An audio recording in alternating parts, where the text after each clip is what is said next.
galera, tudo bem? Eu sou o Arilson, coordenador de Ciências do Sistema Positivo de Ensino.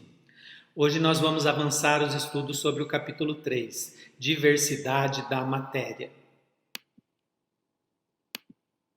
Nesta semana, vamos estudar a variedade das substâncias, principalmente os ácidos, as bases e os indicadores. Bora lá iniciar então? Nas semanas anteriores, você estudou que as diversas combinações que os átomos dos elementos químicos podem realizar por meio das ligações químicas produzem uma variedade imensa de substâncias com características e propriedades distintas. Entre as páginas 2 e 22 do seu livro de ciências, você encontrará essas imagens mostradas. Aqui temos como exemplo o açúcar, a água, o diamante, o lápis, o cobre e o ouro. Essas substâncias representam alguns exemplos dessa variedade existente. Essa diversidade faz com que existam grupos de compostos com características semelhantes, classificadas em funções químicas. Por esse motivo, há muito tempo, os químicos buscavam classificar as substâncias em grupos para facilitar o seu estudo e também o seu entendimento. Vamos dar uma olhada na história da química para entender essas classificações? Na metade do século XVIII, as substâncias eram classificadas em substâncias orgânicas, de origem animal e vegetal, e substâncias inorgânicas, de origem mineral. Lavoisier, em 1789, revelou a importância da química frente à alquimia, estabelecendo as bases da química moderna, ao publicar o seu Tratado Elementar de Química. Vocês lembram dele, galera? No volume anterior, vocês estudaram a lei da conservação das massas que foi proposta por ele. No entanto, nesta época, para Lavoisier, havia uma questão em aberto. Ao comparar as substâncias extraídas de plantas e animais com as extraídas dos compostos minerais, ele constatou a decomposição das substâncias extraídas das plantas e animais. Isso quer dizer que as técnicas desenvolvidas pelos alquimistas para análise e purificação de materiais, elas mostravam ineficazes para tais substâncias, o que levava à crença na capacidade exclusiva dos seres vivos sintetizá-las. O termo orgânico era usado nesta época somente para substâncias que eram produzidas por organismos vivos. Isso baseava-se na teoria da força vital proposta por Berzelius, que dizia que dentro das células dos organismos vivos havia uma espécie de força que era necessária para produzir as substâncias orgânicas, tais como os carboidratos, amidos, açúcares e proteínas. Ele ainda dizia que o ser humano jamais conseguiria reproduzir em laboratório essa força vital. Entretanto, essa teoria caiu por terra quando Friedrich Wöhler conseguiu produzir pela primeira vez em laboratório a ureia, que é um composto orgânico, e ele conseguiu isso por meio do aquecimento do cianato de amônio. Com isso, o conceito de substâncias inorgânicas e orgânicas mudou e atualmente nós temos a seguinte definição. As substâncias orgânicas, elas contêm carbono e hidrogênio em suas moléculas, ocasionalmente também átomos de oxigênio, nitrogênio, enxofre e outros elementos. Já as substâncias inorgânicas, normalmente de origem mineral, embora muitas vezes apresentem hidrogênio, oxigênio, nitrogênio e muitos outros tipos de elementos químicos, raramente elas contêm átomos de carbono em sua estrutura. Vamos organizar essa informação para você compreender melhor? Bora lá organizar as ideias então, galera. Substâncias inorgânicas são de origem mineral, apresentam átomos de hidrogênio, oxigênio, nitrogênio e muitos outros tipos de elementos químicos e raramente contêm átomos de carbono. Já as substâncias orgânicas contêm átomos de carbono e hidrogênio e ocasionalmente podem conter átomos de oxigênio, nitrogênio, enxofre e de outros elementos químicos. A partir de agora, vamos iniciar o estudo das substâncias inorgânicas. Você aprofundará o estudo dessas substâncias no ensino médio, assim como o estudo das substâncias orgânicas. Os compostos inorgânicos podem ser divididos ainda de acordo com as suas propriedades químicas em ácidos, bases, sais e óxidos. Hoje nós vamos estudar os ácidos e as bases. Você já experimentou algum desses frutos? Você consegue identificar o sabor de cada um? Existem substâncias que apresentam sabor azedo, como as encontradas nas frutas cítricas, como o limão e o abacaxi. E aquelas que amarram a boca, como a banana verde e o caju. Esses tipos de sabor, azedo e adstringente, caracterizam duas funções inorgânicas: os ácidos, do latim ácidos, e as bases, da palavra alcali, de origem árabe, que significa cinzas vegetais.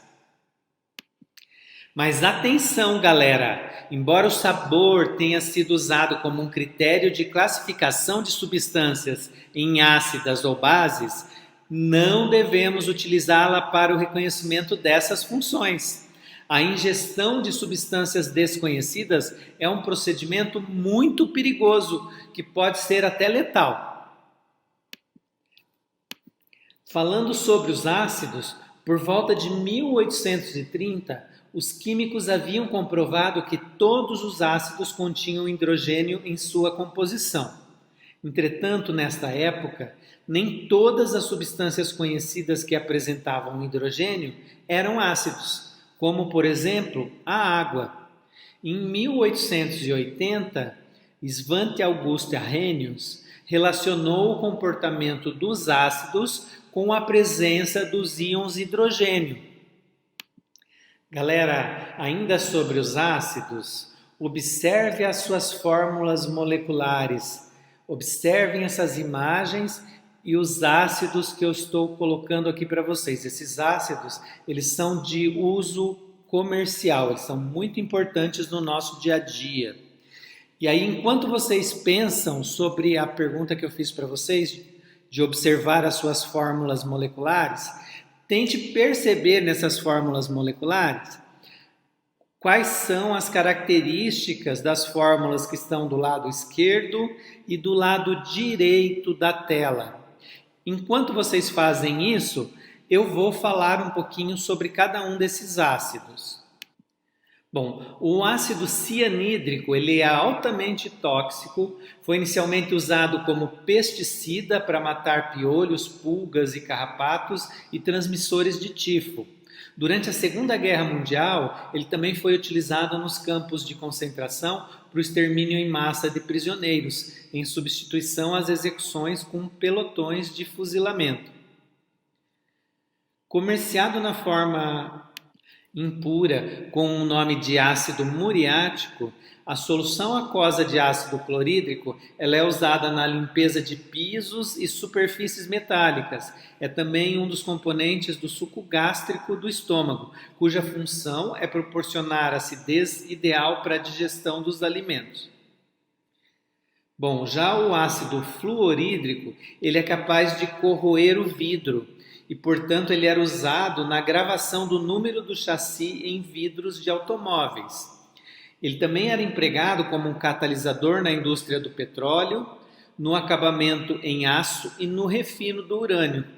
Na sua utilização, deve-se tomar muito cuidado, pois se ele penetrar na pele, ele ataca o cálcio dos ossos, enfraquecendo-os e até corroendo partes deles. Já o ácido sulfídrico, ele é um gás venenoso oriundo da putrefação de matéria orgânica e ele contém enxofre.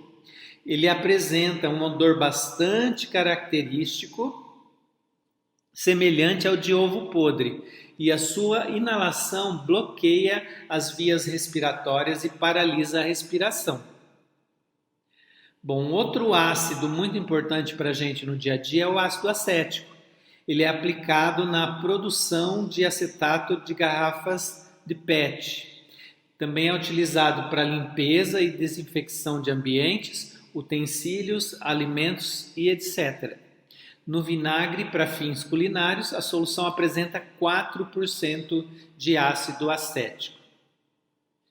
Bom, talvez o mais importante dos ácidos para a gente seja o ácido sulfúrico, em função da sua intensa aplicabilidade, principalmente na indústria metalúrgica, petroquímica e da galvanoplastia.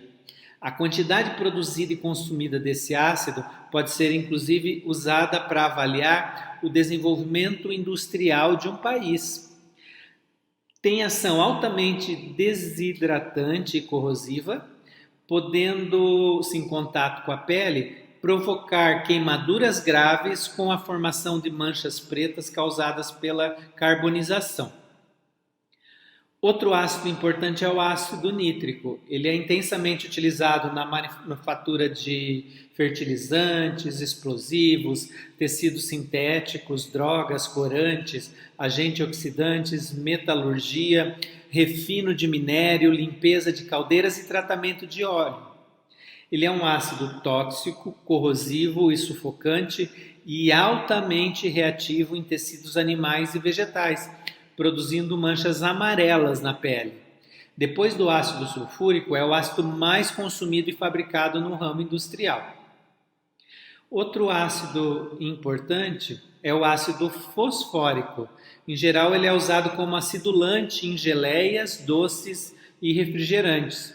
Também é utilizado na fabricação de fertilizantes, em tinturarias, na indústria de vidros e detergentes, no tratamento biológico de efluentes, no branqueamento do açúcar, na produção de sais de fósforo, no biodiesel, em produtos farmacêuticos e em protetor anticorrosivo para metais e tijolos refratários.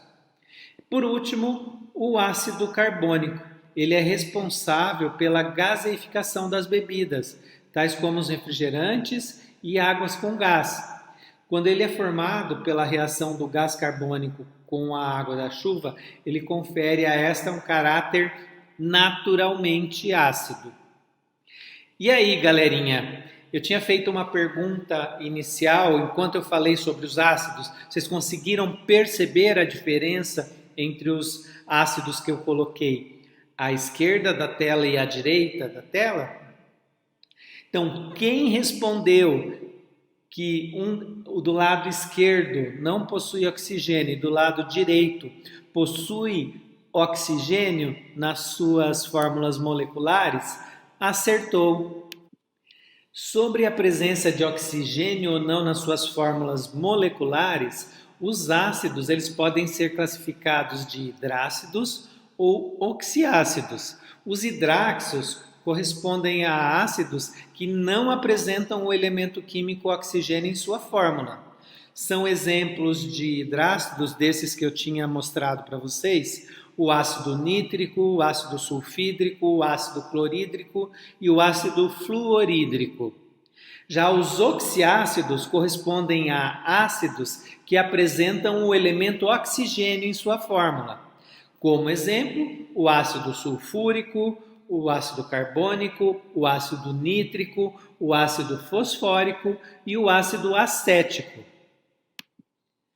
Existe uma nomenclatura para dar nome aos ácidos. Então, se eles são hidrácidos, nós vamos olhar a terminação do ânion. Então, por exemplo, nessa tela que eu estou mostrando para vocês, observem que todos os ânions terminam em eto. Todos os ânions nos hidrácidos que terminarem com a terminação eto, o nome do ácido terminará com a terminação hídrico. Então, para dar nome ao ácido, a gente escreve o ácido mais o nome do ânion e substitui o eto por hídrico. Para os oxiácidos, a ideia é parecida dos hidrácidos. Então, a gente olha a terminação do ânion, que está na fórmula molecular do ácido, e no caso, a terminação ato passa a ser, no caso do ácido, terminação ico. Então, por exemplo, se o ácido é um sulfato, tem um sulfato como ânion, então o ácido vai ser ácido sulfúrico. A gente sempre usa então o nome ácido mais o nome do cátion, o nome do ânion, e substitui a terminação ato por ico. No caso dos oxiácidos, há outras regras de nomenclatura. Por hora, nós vamos ensinar somente essa, e no ensino médio, quando vocês estudarem novamente esse assunto, essas regras de nomenclatura serão aprofundadas. Bom, agora então vamos falar sobre as bases.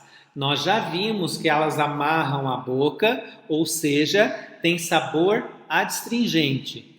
Comparativamente ao que eu falei para os ácidos, quanto à presença do íon H+, para as bases, Arrhenius relacionou seu comportamento com a presença dos íons hidroxila, que são representados como OH-, como está sendo mostrado aí na tela para você.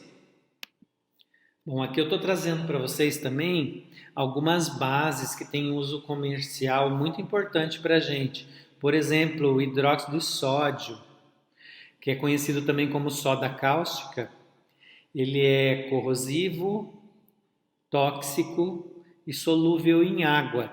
E ele é utilizado principalmente na fabricação de papel, sabão, limpador de fornos, no tratamento de efluentes e na indústria têxtil. Já o hidróxido de potássio, o seu principal uso é como eletrólito em pilhas alcalinas. O hidróxido de cálcio é usado na preparação de argamassas, no tratamento de águas e esgotos, na agricultura e na redução da acidez do solo. O hidróxido de magnésio, que é o principal componente do leite de magnésia, ele é usado principalmente para combater a azia, que é a acidez estomacal. Já o hidróxido de alumínio, ele tem uso frequente na fabricação de desodorantes e no tratamento d'água. E o hidróxido de amônio é um líquido incolor, com forte odor, e as suas aplicações são principalmente em desinfetantes, na limpeza doméstica em geral e nas tinturas de cabelo.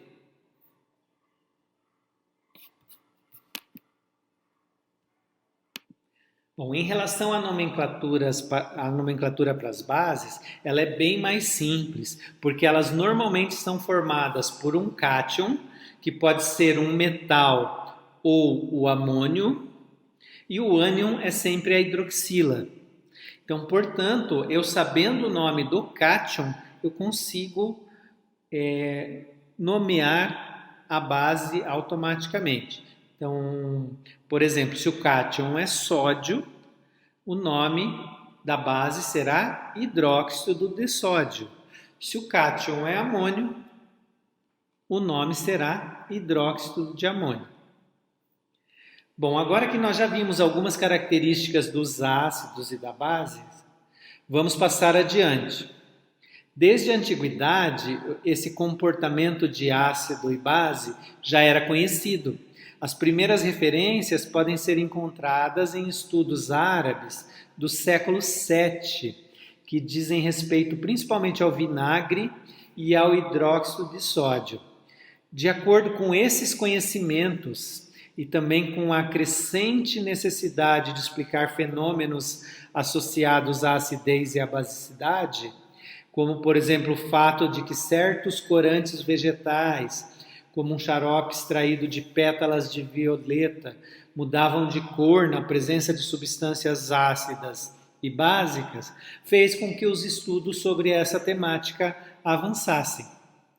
Na realidade, a propriedade de certos vegetais de mudar de cor dependendo do meio em que se encontra, já era conhecida no século XIV, ou talvez até um pouquinho antes. No entanto, o fato de que em meio ácido a cor era uma, e em meio básico a cor era outra, tinha pouco significado para a época. Essas substâncias, cuja cor depende do meio em que elas estão, elas são chamadas de indicadores. Hoje nós sabemos que inúmeros processos químicos que ocorrem ao nosso redor, como o preparo do solo para o plantio, a vida no ambiente aquático, entre outros, depende da acidez e da basicidade das soluções. Na página 22 do seu livro de ciências, você pode acompanhar este objeto educacional digital mostrado que ilustra alguns desses processos. Para isso, você deve abrir o aplicativo RA Positivo, clicar sobre Ler QR Code e apontar para este símbolo mostrado na tela, que está na página do seu livro. Como você poderá observar, conhecer a acidez ou a basicidade do meio, ela passa a ser um processo fundamental, porque nesse sentido, esses processos, a gente conhecendo o valor deles, a gente consegue fazer o controle adequado para poder, então, manter as condições ideais em cada meio.